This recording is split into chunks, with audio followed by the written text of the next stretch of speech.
Mesdames et messieurs, bienvenue sur la chaîne de radio et télévision Manara. Merci de nous être fidèles. J'ai l'immense plaisir d'accueillir sur ce plateau d'éminents chercheurs avec qui nous allons évoquer une découverte majeure que Toumaï. L'histoire de cette découverte avait placé le Tchad sous les projecteurs de l'actualité en 2021 quand la nouvelle fut publiée. Cette découverte a suscité enthousiasme chez certains, réserve chez d'autres, voire contestation chez une partie. Chacun y est allé de son argumentaire, ce qui est tout à fait normal, voire indispensable pour la crédibilité de la découverte. Aujourd'hui, les choses semblent se stabiliser, mais pour autant, les recherches ne se sont pas arrêtées. Peut-être d'autres découvertes viendraient remettre en cause le statut de Toumaï qui reste pour l'heure l'ancêtre de l'humanité. C'est la loi du progrès scientifique et particulièrement des découvertes qui est comparable aux records dans le domaine du sport qui sont battus d'année en année. Donc pour en parler, j'ai trois invités avec moi sur ce plateau. Professeur Makaya Santaiso, ancien ministre de l'Enseignement supérieur. Monsieur le ministre, merci d'être là. Merci, bonsoir. C'est à nous de vous remercier, de nous donner l'occasion de parler une fois encore de Toumaï. À ma droite, le professeur Djanran Mana. Vous êtes directeur de l'enseignement supérieur public, par ailleurs chercheur au Centre national de recherche pour le développement. Merci une fois encore d'être avec nous. Et j'ai M. Andossa Lucus. Vous êtes responsable de la formation doctorale en géosciences. Vous également, vous êtes de la partie, vous êtes de cette équipe. Avec vous, nous allons essayer donc d'évoquer cette importante découverte et donc pour éclairer la lanterne et voir quelles sont les perspectives des recherches ici au Tchad.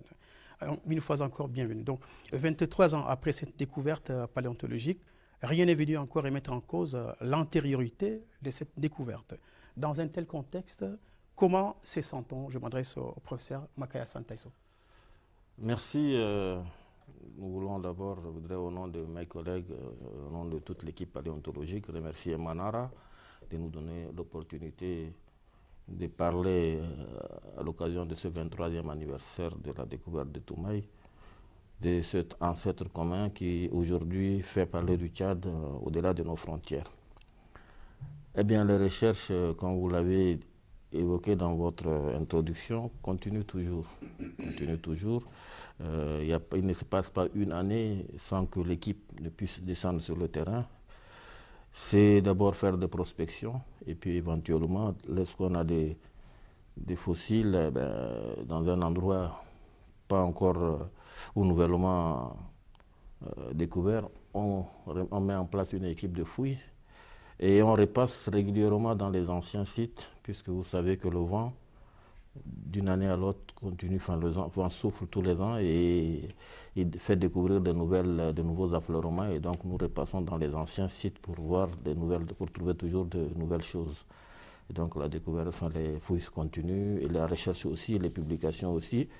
Et Toumaï n'a pas fini par tout livrer. Et donc nous avons dernièrement publié des postes crâniens, des os de membres qui nous ont permis de confirmer davantage sa bipédie, ça veut dire sa stature debout. Vous avez parlé aussi des contestations. Je voudrais ici rappeler que dans le milieu de la paléontologie, les contestations sont légion, puisqu'il s'agit, comme vous l'avez aussi dit, comme une compétition en football. Chacun essaie de jouer son voix-tout pour être le meilleur. Et donc, 23 ans, nous avons tenu la tête, nous continuons à la tenir. Et ça montre clairement que cette découverte-là est une découverte importante, puisqu'elle a tenu la route pendant longtemps. Dans l'histoire de la recherche, rarement on a mis autant de temps avant d'être détrôné. Donc c'est quand même un privilège et une fierté d'avoir tenu la route aussi longtemps sans être bousculé. Mais nous continuons à essayer de chercher plus vieux, plus solide, pour essayer de maintenir cette position-là. Vous êtes certainement au sein de l'équipe le plus politique. Alors, comment cette découverte a-t-elle été accueillie par les autorités tchadiennes? Eh bien, cette découverte a été très bien accueillie. Le maréchal, paix à son âme, a toujours soutenu cette recherche à un très haut niveau. Donc c'est ça qui nous a permis d'ailleurs de persévérer et de continuer à obtenir de bons résultats. Il nous a soutenus euh, moralement et matériellement, financièrement. Et donc je peux dire que du point de vue politique, nous avons été suffisamment soutenus. Voilà, et donc pour ça, nous ne pouvons pas nous plaindre. Et nous souhaitons que cela continue pour nous permettre davantage de faire du bon travail sur le terrain. Professeur Djanran Mana, il y avait quand même des polémiques sur la bipédie ou encore le trou occipital à l'arrière du crâne, etc. En clair, pour nous qui ne sommes pas du domaine, à quoi cela renvoie-t-il? Vous savez que, merci de m'avoir donné la parole. Et je voudrais d'abord très rapidement me présenter pour permettre que ceux qui nous écoutent comprennent ma position actuelle autour de la table. D'abord, je suis géographe environnementaliste et spécialiste en télédétection et système d'information géographique. Et lorsque mes collègues faisaient la découverte aussi importante qui a pu détrôner tout ce qu'on a pu découvrir dans ce domaine, je n'étais pas encore de la partie. C'était juste pour vous rappeler que ce sont ces deux collègues plus les autres collègues qui sont des paléontologues et qui font le plus souvent le terrain dans ce domaine-là. Et en parlant de la bipédie, ça renvoie à la stature debout. Ça veut dire que ce sont des humains. C'était déjà des hommes. C'était des personnes, en fait, qu'on pouvait les qualifier comme nous. Ça veut dire qu'en fait, dans cet environnement, il existait déjà la présence humaine, aussi plus vieille que ce que les gens ont pu observer ailleurs.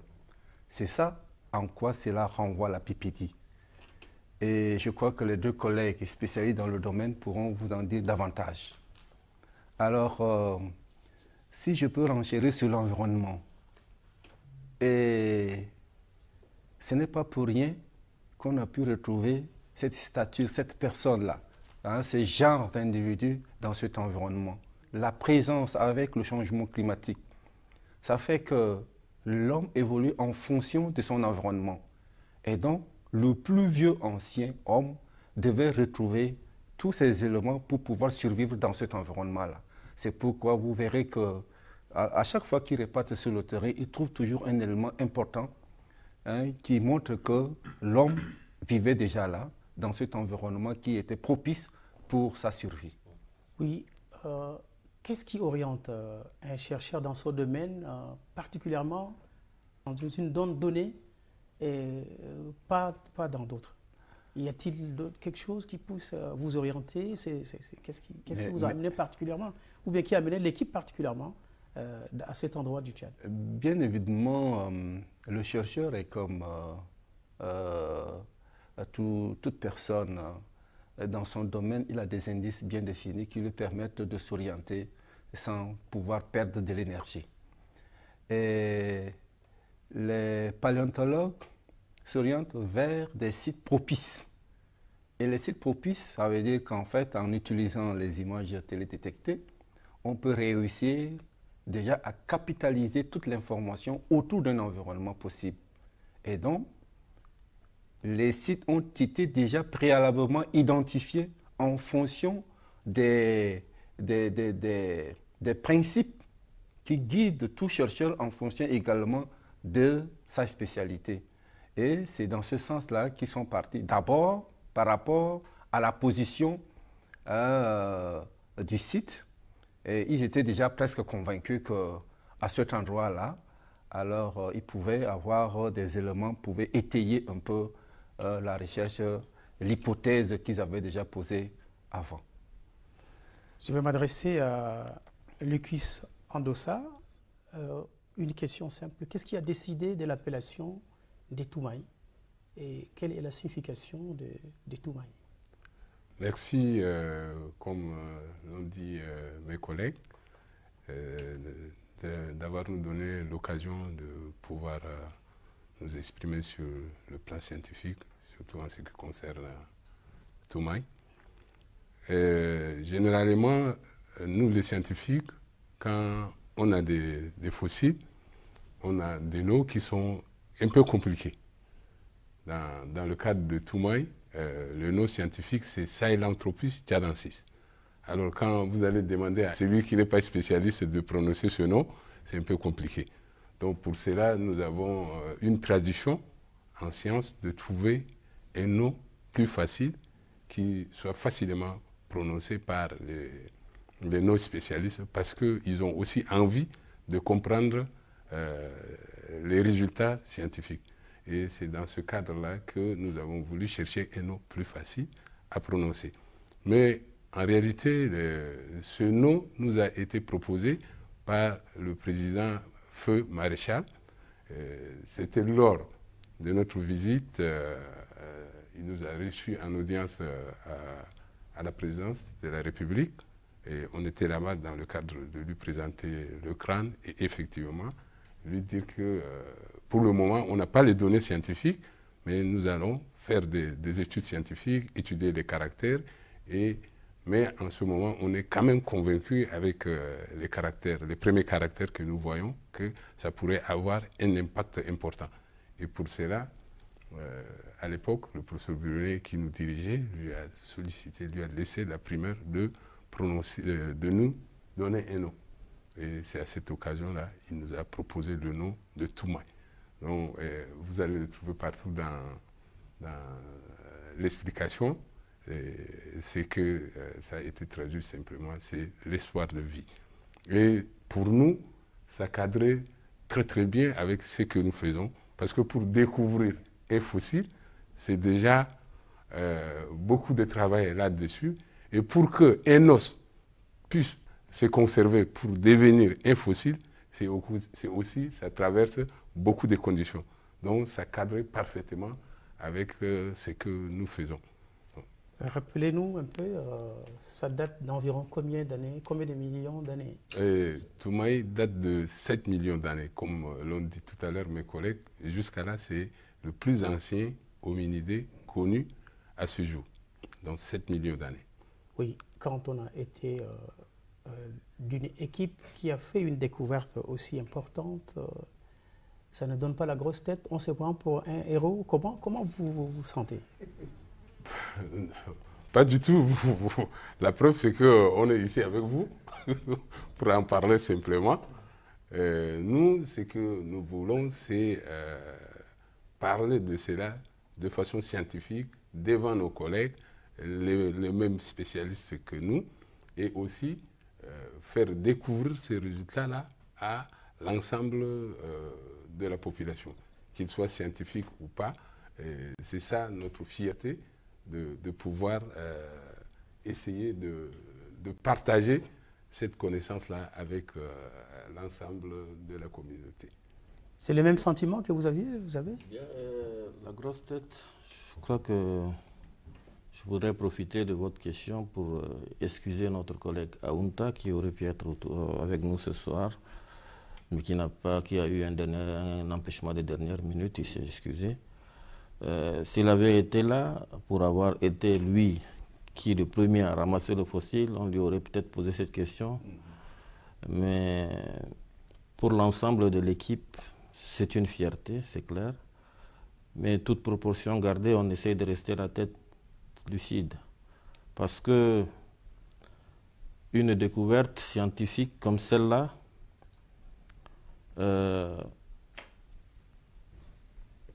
met du temps pour prendre de la hauteur. Lorsque vous le découvrez tout de suite, vous savez que c'est une découverte importante. Mais de là à imaginer toute la montée de la chose, le développement de la chose, c'est pas évident. Il a fallu que toutes ces recherches se fassent. Il a fallu des milliers de kilomètres d'avion pour que le professeur Brunet, qui est le responsable de l'équipe, et effectué beaucoup de missions à l'étranger pour comparer, parce que c'est beaucoup de travail de comparaison, beaucoup de travail scientifique, beaucoup d'images scanners, tout ça pour dire ce que Toumaï est aujourd'hui. Donc d'emblée, lorsqu'on a découvert ça, on ne peut pas imaginer que ça peut aller jusqu'à ce niveau. Mais aujourd'hui, avec le temps et les responsabilités, nous pensons que nous sommes constamment appelés par le défi qui est le nôtre de maintenir cette position-là. On n'a pas le temps encore de jubiler, mais nous pensons qu'il va falloir se battre pour maintenir cette position-là. C'est plutôt ça qui est le sentiment qui nous anime en tant que chercheurs. Parce que nous sommes en train de scruter toutes les revues qui sortent, qui paraissent, pour voir si quelque chose ne vient pas détrôner ce que nous avons. Ça vous met aussi une pression, hein? Absolument, absolument, absolument. Et donc nous travaillons constamment pour essayer d'être les meilleurs. C'est comme vous l'avez dit, hein, c'est vraiment comme une équipe de football en compétition. Elle cherche toujours à être la meilleure, elle cherche toujours à maintenir sa position. Et donc il faut s'entraîner assez régulièrement, chercher des éléments nouveaux, chercher des compétences nouvelles pour pouvoir maintenir cette position-là. C'est ça le sentiment qui nous anime plutôt. Comment réagissez-vous quand d'aucuns pensent que le Tchad n'a pas assez communiqué autour de cette découverte Toumaï? Qu'est-ce qui a manqué? Les moyens, la volonté ou de l'imagination? Bien, vous savez qu'au Tchad, en Afrique en général, la paléontologie semble être une nouvelle chose. Elle n'est pas suffisamment enseignée. Elle n'est pas suffisamment connue, quand bien même tous les hominidés anciens ont été découverts dans ce continent. Lorsqu'on parle de Lucie, c'est en Afrique, en Éthiopie que cela a été fait. Lorsqu'on parle du premier Australopithèque, Australopithecus africanus, qui a été découvert en Afrique du Sud, c'est en Afrique. Puis aujourd'hui de Toumaï, puis d'autres, aussi anciens. Et donc, l'Afrique est le berceau de l'humanité, le continent où on a trouvé aujourd'hui les plus vieux hominidés, mais c'est en Afrique qu'on les connaît moins bien. Donc le problème de communication n'est pas peut-être propre au Tchad, c'est propre à l'ensemble de l'Afrique. Nous communiquons mal, ou nous communiquons peut-être pas assez.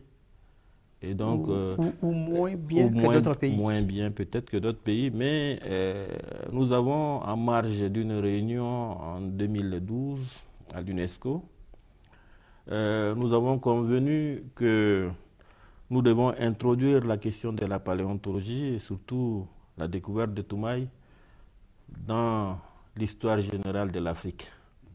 C'est une revue de l'UNESCO qui est très connu et qui traite de tous les problèmes et de toute l'histoire d'ailleurs contemporaine et ancienne. Et il était convenu que l'UNESCO puisse organiser cela. Les équipes avaient été mises en place, mais je crois qu'il a manqué un peu de suivi et nous attendons toujours la réaction de l'UNESCO pour pouvoir concrétiser ce vœu. Nous permettra d'avoir un document de vulgarisation et donc introduire ça dans les programmes scolaires au niveau de nos écoles. Voilà, donc c'est un vœu que nous attendons, dont nous attendons la réalisation. Avez-vous quelque chose à ajouter? Oui, dans le cadre de la communication, c'est vrai que ce n'est pas peut-être trop visible, mais je pense qu'à notre niveau, on fait quand même certaines choses. Par exemple, au niveau du CNRD, nous recevons chaque année les élèves du collège, des lycées et même certains étudiants qui sont intéressés et qui viennent là pour visiter les collections qui sont au niveau du Centre national de la recherche pour le développement, c'est-à-dire le CNRD. Et en marge de ça, nous avons également eu à organiser quand même des expositions itinérantes. C'est vrai, on n'a pas pu couvrir toutes les provinces, mais on a fait quand même certaines provinces pour lesquelles on a eu à faire des expositions, à parler des différentes techniques, de fouilles, tout ça, on l'a fait. Et au jour d'aujourd'hui, cette exposition a été réactualisée et maintenant au musée national du Tchad, donc que les gens peuvent aller visiter. Et pensez-vous pas que la communication aurait pu drainer des gens de l'extérieur vers le Tchad, rien que pour venir découvrir oui, absolument. Normalement, ça devait être fait de cette manière.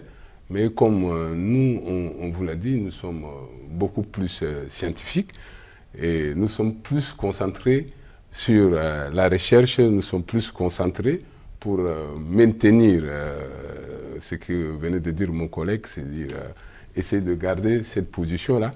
Et une fois qu'on a ces résultats-là qui sont mis à la disposition, nous pensons qu'il y a des ministères qui sont chargés de faire cette valorisation-là. Bien sûr, ils peuvent le faire avec notre appui, mais de ce côté-là, on n'a pas beaucoup senti ça. Donc si ces ministères-là ils pouvaient prendre le relais, je pense que nous, on pourrait être à leur côté pour pouvoir faire ce travail de valorisation. Le professeur Djangran semble vouloir ajouter oui, vous savez, quand on parle de la communication, tout de suite, ça interpelle quand même les ministères. Et vous savez que nous sommes un ministère de l'enseignement supérieur, de la recherche. Aujourd'hui, on nous a ajouté la formation professionnelle. Et je ne voudrais pas aller très loin, mais en faisant simplement une analogie avec ce que nous vivons au jour le jour. Un papa, quand il va au champ, il apporte le mil à la maison. C'est madame avec les enfants qui se charge de les transformer. Et le collègue a su bien le dire, que lorsque le chercheur, son activité principale, c'est d'aller chercher. Et lorsqu'il a trouvé, il le publie. Une fois qu'il a publié, la communication, c'est-à-dire tout ce qui est autour de vulgarisation de l'information, ce n'est plus l'affaire du chercheur. Ce sont des spécialistes du domaine de la communication qui doivent se saisir de cette affaire-là. Or, au Tchad, ce n'est pas le cas. Le chercheur n'a pas le temps pour rester là en train... Ceux qui sont en train de faire la vulgarisation, en principe, ce n'est pas à eux de le faire. On devait avoir des spécialistes du domaine de la communication. Parce qu'on n'est pas outillé pour faire de la communication. En le faisant, peut-être que nous allons le faire très mal. Et donc, en principe, c'est le ministère de la communication qui devait se saisir. Je vous assure que si c'était peut-être ailleurs, notre aéroport serait bondé des avions qui vont atterrir tous les jours. Des touristes, des chercheurs pour venir revisiter. Et ce n'est pas tard. Je crois que ça peut véritablement interpeller qui de droit pour pouvoir se mettre du côté et à côté, n'est-ce pas, du ministère de l'Enseignement supérieur. Nous sommes là, certainement nous n'avons pratiquement pas assez de moyens pour pouvoir permettre que tous fassent ce que nous voulons. Mais ils le font quand même, ils font de la recherche. Chaque année, nous avons beaucoup d'articles qui paraissent dans des revues indexées. Et nous avons également des chercheurs qui sont promus à des grades supérieurs grâce à ce travail de terrain. Et donc le terrain est là. Et le terrain, le résultat de terrain, ce sont des articles, ce sont les trouvailles, comme celui-là, hein, d'une si très grande envergure. Donc, nous disons simplement que c'est vrai, on fait très peu, mais c'est parce que nous ne connaissons pas. Hein, ce n'est pas de notre ressort. Nous ne connaissons pas bien le faire. Mais on souhaiterait que le ministère de la Communication se mette à notre côté pour nous aider à promouvoir toutes les recherches qui sont déjà là. Je vous assure, ce sont des milliers de trouvailles qui existent dans la base de données du ministère de l'Enseignement supérieur. Merci. Votre collègue, professeur Makaya Santaiso, était au gouvernement, peut-être en voyant qu'il n'y avait pas assez de communication autour de cette découverte. Il aurait pu saisir son collègue entre eux au bureau pour dire, monsieur le ministre, cette histoire, il n'y a pas tellement de communication. Vous avez essayé, monsieur le ministre? Non, je vous dire que j'ai essayé, serait vous mentir. En réalité, ce que disent les collègues, il ne s'agit pas que du ministère de la Communication. Moi, je crois que quand on parle communication, c'est y compris vous. On vous retourne la balle. La communication, je crois que là, en arrivant ce soir, on a vu que ça tourne en boucle, là, un documentaire sur Toumaï. C'est de ça que nous aurions souhaité avoir. Si, vu que vous êtes déjà sur satellite, vu que si on a ces images-là qui tournent en boucle, qui sont vues par l'ensemble de la planète, cela susciterait peut-être l'intérêt et on aurait plus de gens qui viendraient pour ça. Le tourisme scientifique a commencé, mais il est timide. Nous avons des collègues chercheurs qui connaissent ce qui est fait ici, qui viennent voir les fossiles, qui viennent travailler avec nous, mais ce n'est pas suffisant. Je crois que lorsqu'on compare ce qu'on a ici avec ce qui se passe en Éthiopie, à Addis Abeba, où celui-ci a été découverte, je crois qu'on n'est pas encore là. Donc il va falloir, à mon avis, je crois, mettre les bouchées doubles et que chacun s'implique selon sa spécialité, et la communication, je crois, appelée. Il n'est jamais trop tard. Il n'est jamais trop tard pour bien faire. Oui. Donc nous vous sollicitons aussi de nous accompagner et ce que nous tentons de faire. Voilà, et d'organiser ce genre de table ronde pour essayer d'en parler. Parce qu'aujourd'hui, la télé est un outil indispensable pour la communication. Tout le monde regarde la télé. Et donc, si vous multipliez les émissions autour de ça, cela susciterait beaucoup d'intérêt. C'est vrai que nous avons, pour le peu que nous avons fait, même au niveau national, les gens n'y vont pas en masse. Le musée a été ouvert depuis quelques années. L'exposition Toumaï est permanente depuis plus d'1 an. Mais lorsqu'on va là-bas, on consulte le carnet de visites, ce n'est pas énorme. C'est pas énorme. Nous recevons des groupes scolaires, mais on ne reçoit pas le grand public. Peut-être que la sensibilisation ou la communication n'a pas suffisamment fait son effet. Nous sollicitons de vous, communicateurs, journalistes de télévision et radio, de faire vraiment plus pour nous aider à attirer cette masse de population vers ce qui nous intéresse tous, ce qui nous unit tous, parce qu'il y a une question d'identité nationale aussi. Hein. Aujourd'hui, Toumaï est une fierté. Lorsque dans le discours politique, les gens parlent de Toumaï, ancêtre de l'humanité, ça fait chaud au cœur. Donc moi, je crois que nous devons beaucoup développer, beaucoup communiquer autour de ça. Et nous renvoyons la balle pour nous aider à réussir cette mission-là.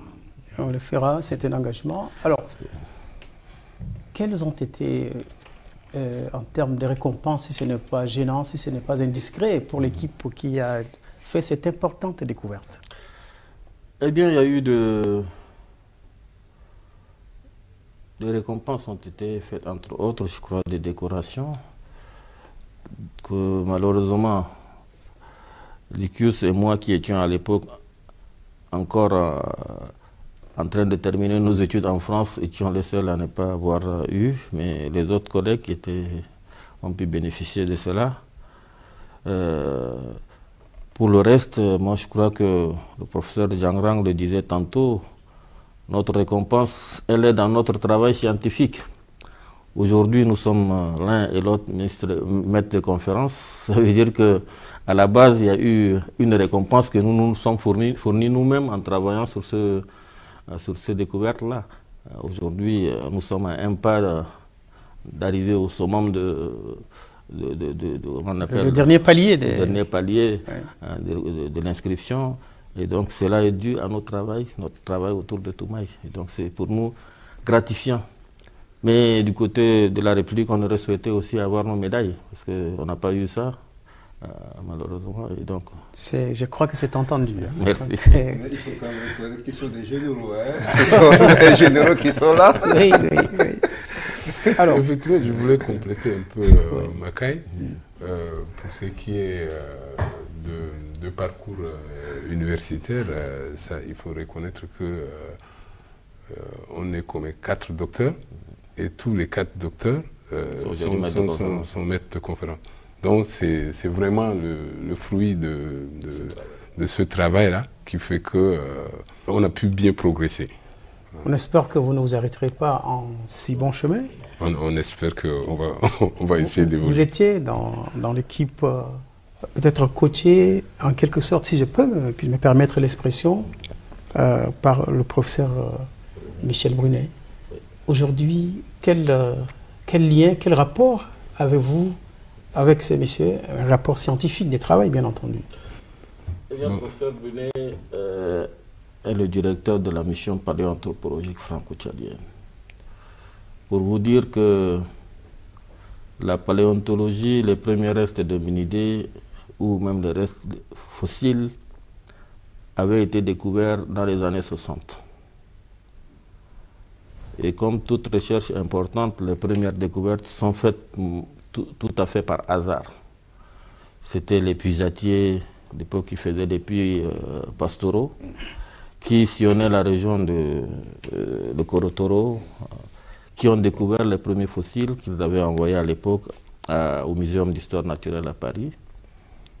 Le feu professeur Yves Coppens avait eu la primeur de ces fossiles qu'il avait étudiés, qu'il a publié. Et parmi ces fossiles, il y avait Tchadanthropus uxoris, qui était le premier hominidé trouvé dans cet endroit-là. Et donc, ayant pris connaissance de ça, le professeur Brunet est venu au Tchad en 1995.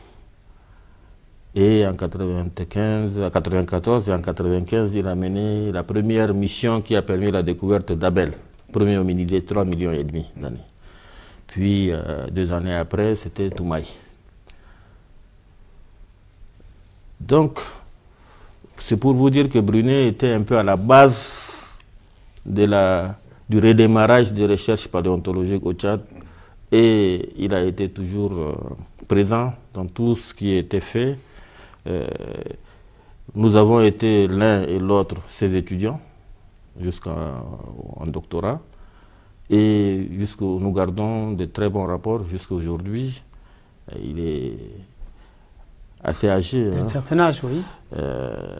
Il est pas loin il est presque à la retraite, mais il est au Collège de France. Collège de France. Donc, vous savez que lorsqu'on est professeur émérite, on ne va pas vite à la retraite. En France, on peut aller jusqu'à 80, plus de 80 ans. On le reste presque toute la vie chercheur. Il a continué, malgré son âge, à venir sur le terrain. Sa dernière mission remonte à 2020. Il était avec nous sur le terrain, malgré son âge. Et là, même aujourd'hui, je vous dis que si vous prévoyez une mission, il est prêt à venir pour partir, quand bien même son institution veut le préserver et l'empêche de temps en temps de lui accorder un ordre de mission pour venir aller sur le terrain. Mais il est toujours motivé. Il est toujours motivé et nous gardons de très bons rapports. Nous échangeons suffisamment. Et du point de vue scientifique aussi, nous échangeons, nous continuons à travailler. Nous avons mis une sorte de veille pour regarder tout ce qui est publié autour des hominidés. Et dès qu'il y a quelque chose, nous échangeons. Et nous échangeons activement par rapport à cela. Oui. Pour aborder dans le même sens, sur le plan scientifique, nous avons toujours gardé des très bonnes relations. Et nous collaborons scientifiquement avec les collègues de Poitiers, qui sont d'ailleurs nos collègues, qui sont tous passés sous la direction de Brunet. Et, comme preuve, actuellement, on a une de nos collègues, la directrice générale adjointe du CNRD, qui n'est pas là, mais qui est à Poitiers dans le cadre de cette coopération-là, pour la gestion globale des fossiles, puisqu'elle s'occupe de l'aspect gestion globale, pour vous dire que pour le moment, tous les fossiles que nous découvrons, on a une base de données pour le suivi. On sait quel est les fossiles qui a été étudié, tel autre qui n'a pas donc été étudié. Et avec Brunet, en ce moment, il a mis en place une autre, disons, coopération de recherche avec les collègues de la DRGM au Cameroun, et nous sommes intimement associés à cette collaboration-là. Donc l'année dernière, on était à Tchang, on a fait une mission avec nos collègues camerounais. Brunet était là également. Donc, pour vous dire que nous avons des très très bonnes relations sur le plan scientifique et également sur le plan humain, on a aussi des très très très bonnes relations. Ouais, parlant de cette coopération, j'ai oublié d'en parler. La question au niveau local, au niveau du Tchad, est plus ou moins réglée. Aujourd'hui, Toumaï, nous l'avons dit à l'entame de nos propos, que ça fait 23 ans qu'il garde la vedette. Nous avons d'autres questions scientifiques qui est posée au niveau régional. Au niveau régional, qu'est-ce qu'on peut faire? Le Cameroun fait partie un peu de l'Afrique tropicale, sur une de ses parties. Et donc, il se pose la question des ancêtres des hominidés et l'ancêtre commun entre les hominidés et les singes, entre les humains et les singes. Cette problématique a été posée et aujourd'hui, à travers le monde, personne n'a encore répondu à cette question. On connaît l'ancêtre des humains, mais on ne connaît pas l'ancêtre des singes. C'est une problématique aussi importante, c'est pourquoi Brunet avait pensé que le Cameroun serait une destination importante pour répondre à cette question. Et donc, les équipes, les chercheurs du Tchad, du Cameroun et de la France ont mis en place une convention pour essayer de répondre aussi à cette question, qui est une autre question, mais complémentaire à celle qui est faite ici. Et c'est comme ça que la première mission a été organisée l'année dernière, la prochaine va être organisée cette année, ainsi de suite. Donc nous essayons de répondre aussi à cette question qui est aussi importante et qui permettra de renforcer vraiment notre position comme étant le berceau de l'humanité. Voilà ce qui est fait en ce moment. Professeur Diangra. Je voudrais ajouter simplement par rapport à la question qui a été posée, la collaboration, qu'aujourd'hui, la recherche ne se fait jamais en autarcie. C'est toujours en collaboration. Vous ne pouvez jamais vous targuer le droit de dire « je veux aller sur le terrain seul ». Et ça n'a pas d'importance. Il faut collaborer. Il faut mutualiser les compétences. Quand vous allez sur le terrain, il se peut que ce que vous voyez ne vous intéresse pas, mais ça a intéressé l'autre. Et c'est parce que ça intéresse l'autre qu'à la fin, lorsqu'il va commencer par démontrer son importance, vous allez vous retrouver aussi là-dedans. Et c'est ça la recherche aujourd'hui. Brunet reste le maître. Un maître reste toujours un maître. Tant qu'il est encore en vie, ils auront besoin de ses expériences, de sa compétence. Même si on est professeur, on a souvent en Afrique dit que le vieillard, il voit plus loin que le jeune qui arrive, même s'il est vieux. Et donc, c'est ça un peu l'histoire de la collaboration scientifique. C'est pourquoi aujourd'hui, il y a des réseautages qui se font. C'est pour pouvoir mutualiser les moyens, les forces, les intelligences, les compétences, pour pouvoir aller plus loin dans la recherche. Voilà ce que je voudrais simplement ajouter en parlant donc de la collaboration. Vous avez parlé des moyens lors d'une intervention sur une des questions. Est-ce que le CNRD a les moyens de ses ambitions en matière de recherche? Le gouvernement fait quand même assez pour vous permettre de faire ce que vous vouliez faire, vous avez programmé faire en matière de recherche? Les moyens, personne ne dit qu'il y en a assez et qu'il n'en a pas du tout. Le minimum? Si les collègues vont de temps en temps sur le terrain et y reviennent, c'est parce qu'il y a le minimum. Mais je souhaiterais qu'il y ait encore davantage. Et c'est un peu avec l'apport des collègues venant de l'extérieur que le CNRD organise également ses recherches à l'extérieur, sur le terrain. Et partout d'ailleurs, ça se passe ainsi. Mais j'aurais souhaité qu'il y ait un peu plus de moyens. Et si vous regardez un peu le parking On ne peut pas aller sur le terrain comme ça à Doudan. Vous ne pouvez pas aller à Korotoro aujourd'hui sans un moyen de déplacement. Vous avez besoin des 4x4 robustes. Voilà. Et donc, ces véhicules sont devenus trop vieux que pour aller sur le terrain, il faut aller prêter, il faut aller louer. Et donc, c'est vrai, il y en a quelques-uns, mais qui ne sont pas aussi suffisants pour permettre que tous les chercheurs, il n'y a pas que la paléontologie, il y a d'autres services aussi qui sont là, qui font de la recherche.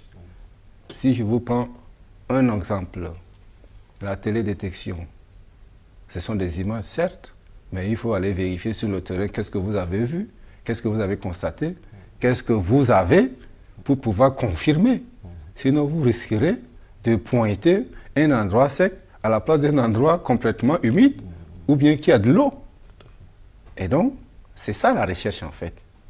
C'est vrai, CNRD est une institution de l'État, dépend des subventions du ministère de l'Enseignement supérieur, donc de l'État. Mais comme toutes les structures de l'enseignement supérieur, il faut reconnaître que nous avons peu de moyens. On en aura vraiment besoin qu'on nous en ajoute un peu. Voilà ce que je voudrais simplement ajouter. Professeur, vous êtes dans une posture particulière. Vous avez été ministre de l'enseignement supérieur. Vous avez, d'un côté, été aussi de l'autre côté chercheur. Biface, entre guillemets, ce n'est pas péjoratif.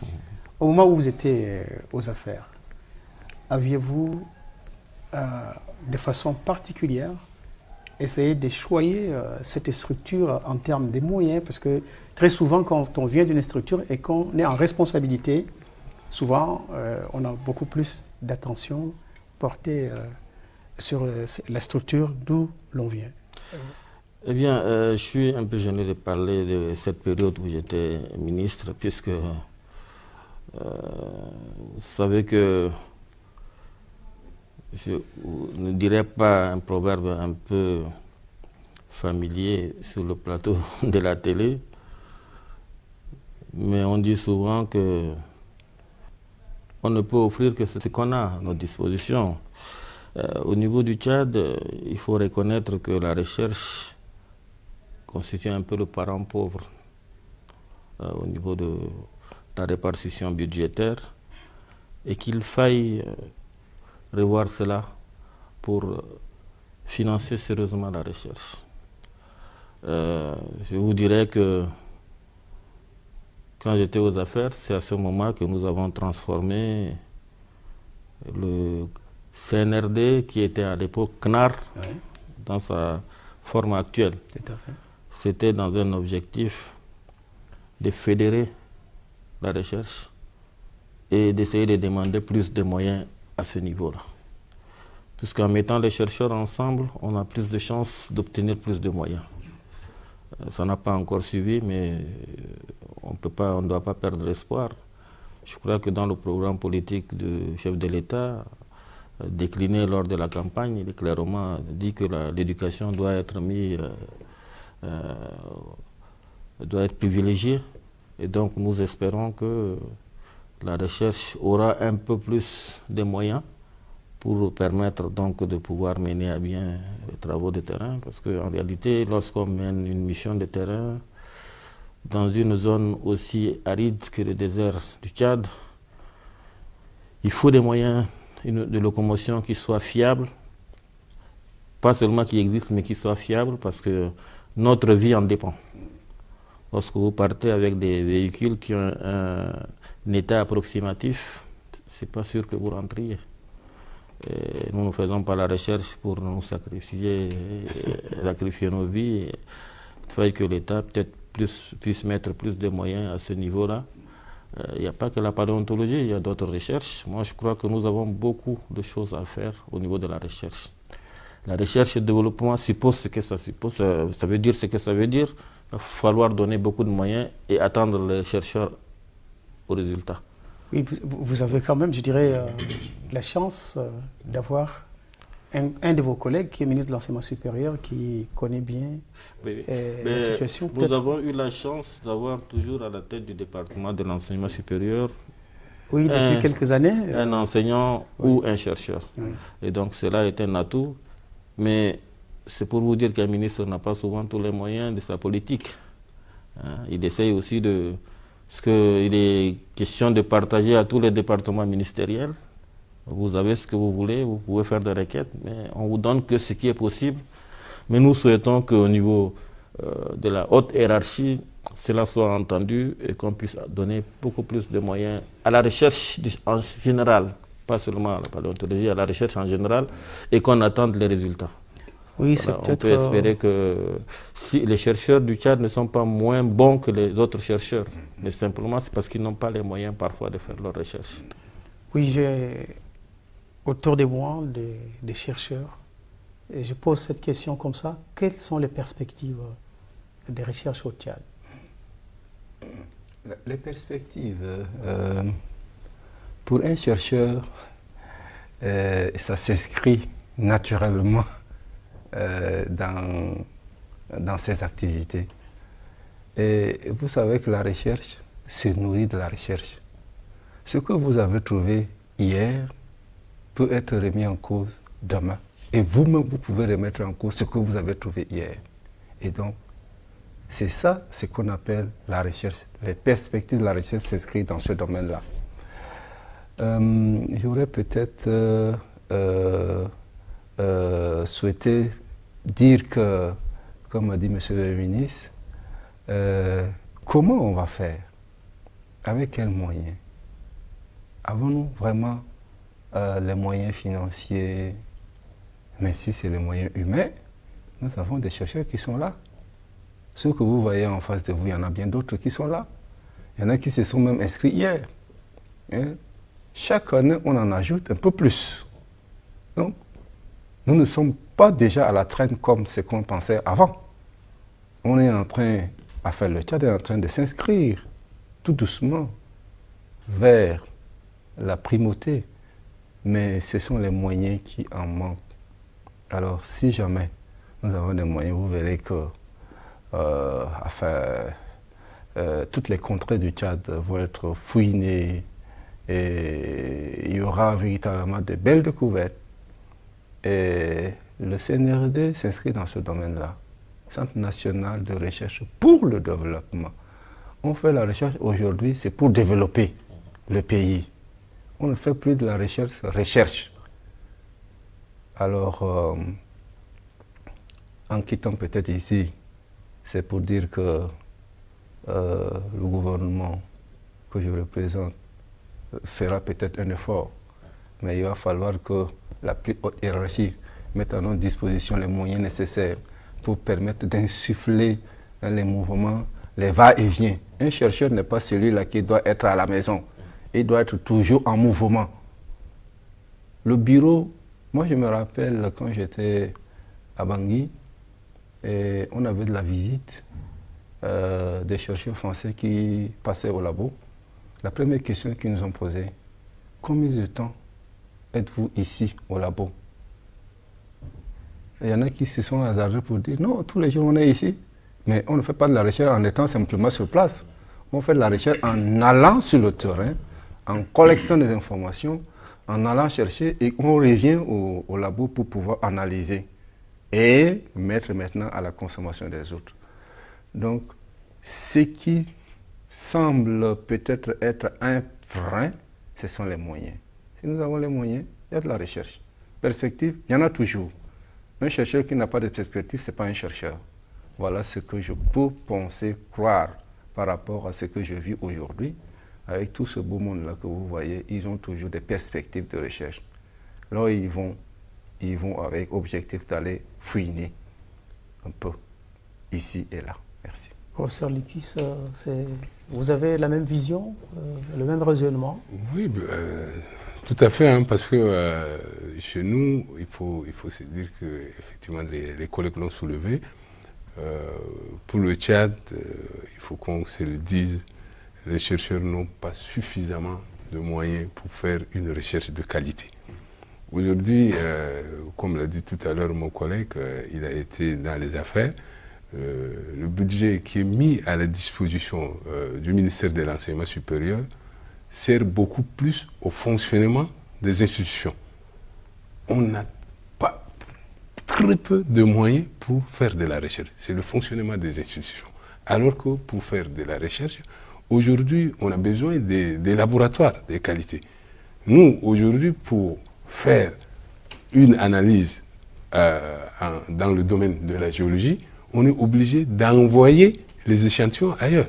Et quand vous envoyez les échantillons ailleurs, les laboratoires vous donnent vos résultats en fonction de leur disponibilité.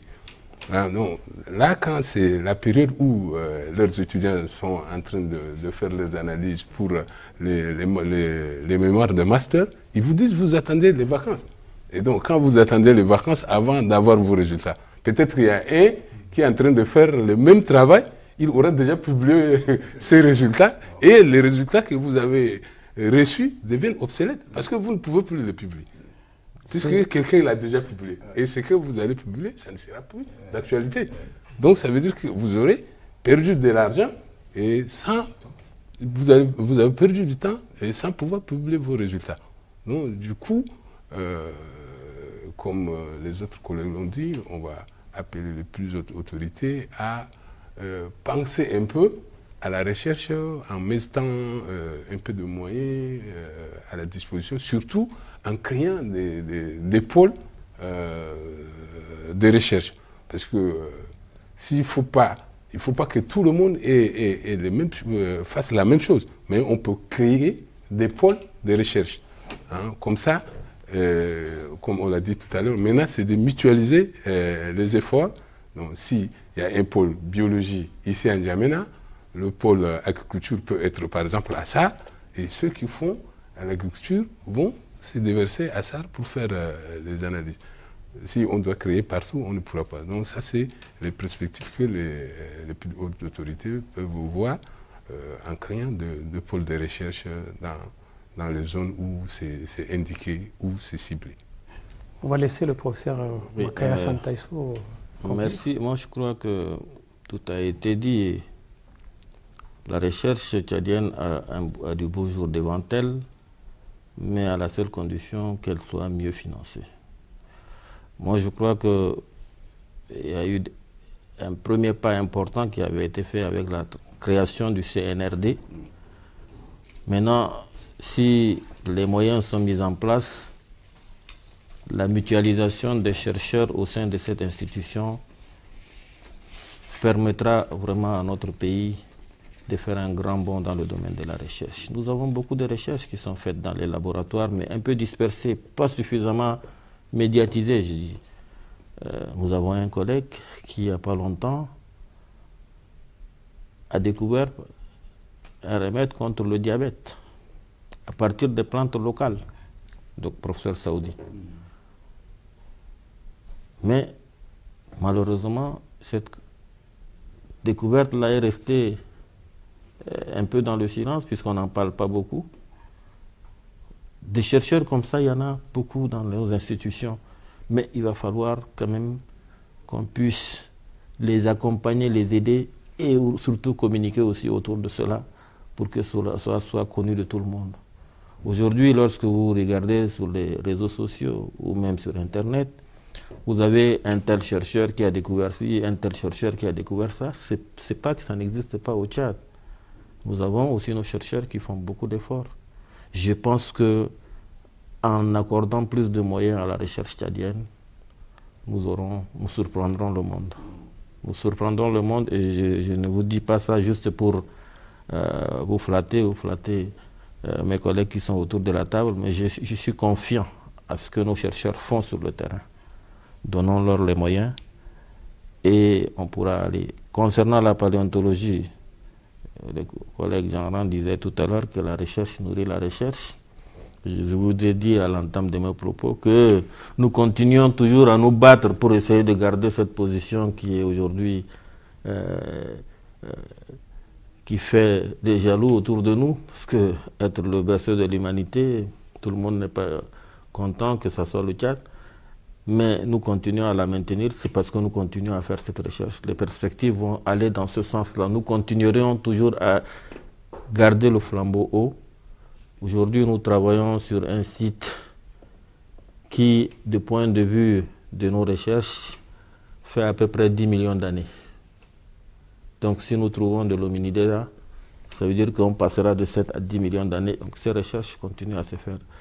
Je voudrais, pour terminer, si vous permettez, vous dire que la recherche paléontologique, lorsqu'elle se fait, il y a des méthodes qui se font sur le terrain.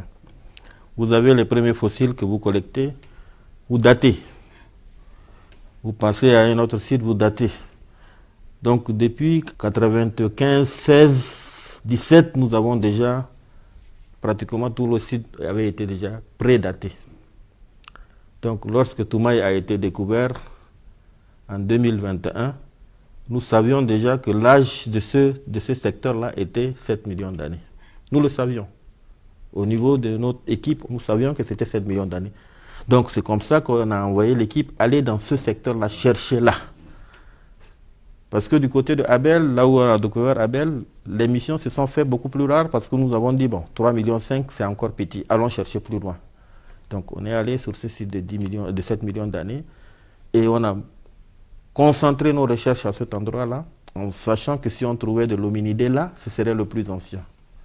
C'est comme ça que lorsque l'équipe qui était allée sur le terrain avait trouvé Toumaï, eh bien, on était déjà au niveau de notre équipe de recherche, nous savions déjà quel âge ça avait. Maintenant, c'est de savoir, le travail qui restait à faire, c'est de confirmer qu'il s'agit bien d'un hominidé comparable ou différent de ce qui existe. C'était ça qui nous restait à faire. Et donc, c'est ça qui a consisté en ces travaux que le professeur Brunet a menés par la suite pour permettre de... Et donc, c'est comme ça que je voudrais quand même vous préciser ça pour que ça soit compris comment les gens font sur le terrain, parce que la question souvent qu'on nous pose, c'est comment datez-vous le terrain, comment vous êtes allé là, pourquoi vous êtes allé là, est-ce que vous saviez déjà? On savait déjà parce qu'on avait de la faune associée qui avait été découverte. Voilà donc la méthode de travail que je voulais quand même que tous vos téléspectateurs comprennent et qu'ils sachent un peu comment les gens travaillent sur le terrain. Vous avez parlé de 10 millions. 10 millions. On cherche à 10 millions maintenant. Oui, votre objectif, oui, la perspective, c'est 10 millions. Voilà. Raison de plus pour que les décideurs nous apportent plus de moyens. Oui, pour que vous puissiez faire cette découverte. Voilà. C'est tout notre souhait. Hein. En ce moment, les recherches sont beaucoup concentrées vers cette zone-là. Cette année, les collègues étaient partis un peu là-bas, mais ils n'ont pas pu accéder là-bas.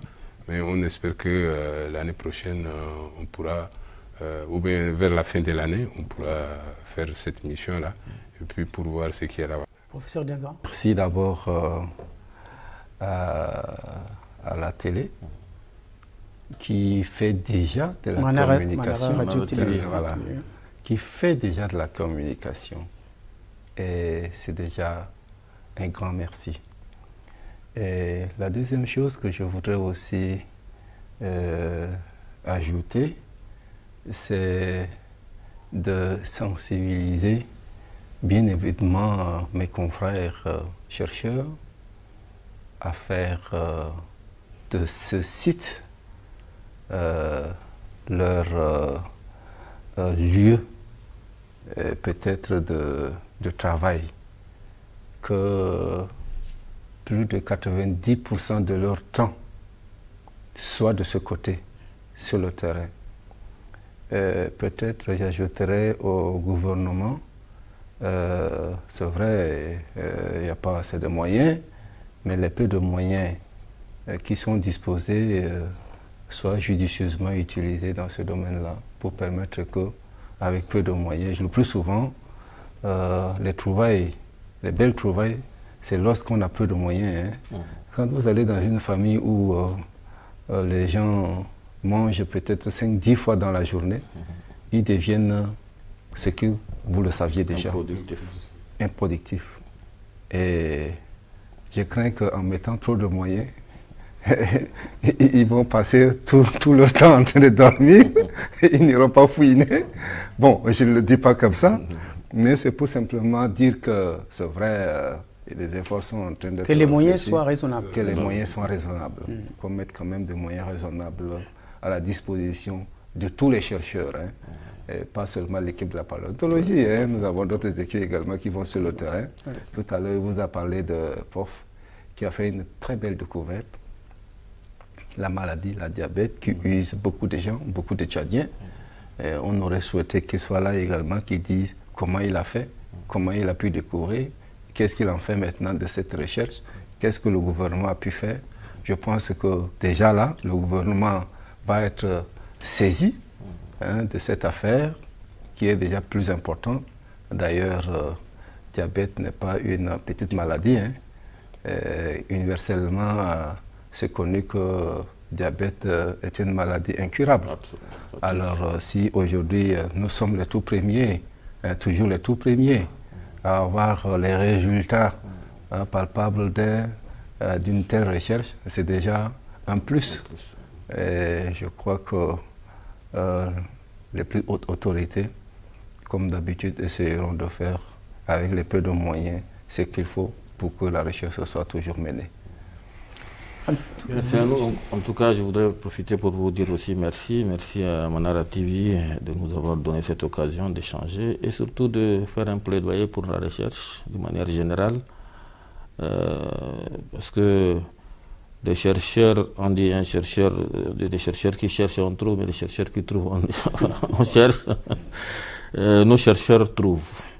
Ça, moi, je suis convaincu parce que ça fait quand même que je fais partie d'eux et puis je vois bien ce qui se fait dans les laboratoires. Beaucoup de chercheurs font beaucoup d'efforts. Et dans plein de domaines, nous devons refaire pratiquement toute notre histoire. Nous devons l'écrire.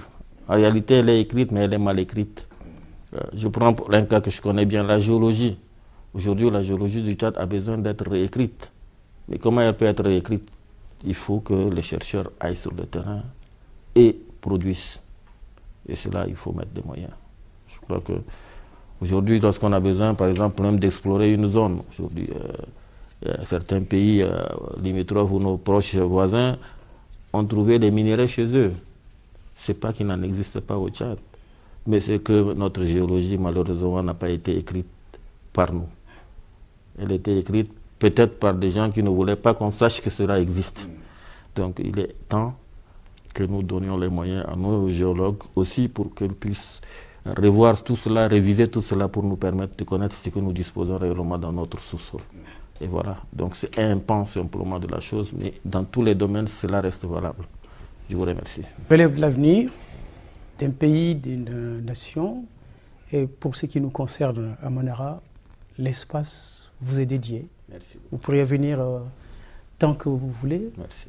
Donc, merci d'avoir accepté de venir discuter avec nous, d'éclairer nos téléspectateurs sur cette question assez importante pour la vie de l'humanité. Merci à vous. Voilà. Mesdames et messieurs, c'est ainsi que s'achève cet entretien, cette table ronde. Je rappelle que j'ai reçu autour de ce plateau le professeur Makaye Hassan Taïso, le professeur Djan Ramana, et j'ai reçu également le professeur Lucas Andossa et l'équipe qui a travaillé pour la découverte des Toumaï. Il n'y a pas que, mais on ne pouvait pas avoir tout le monde autour de cette table. Donc merci, revenez quand vous voulez. Merci. Merci.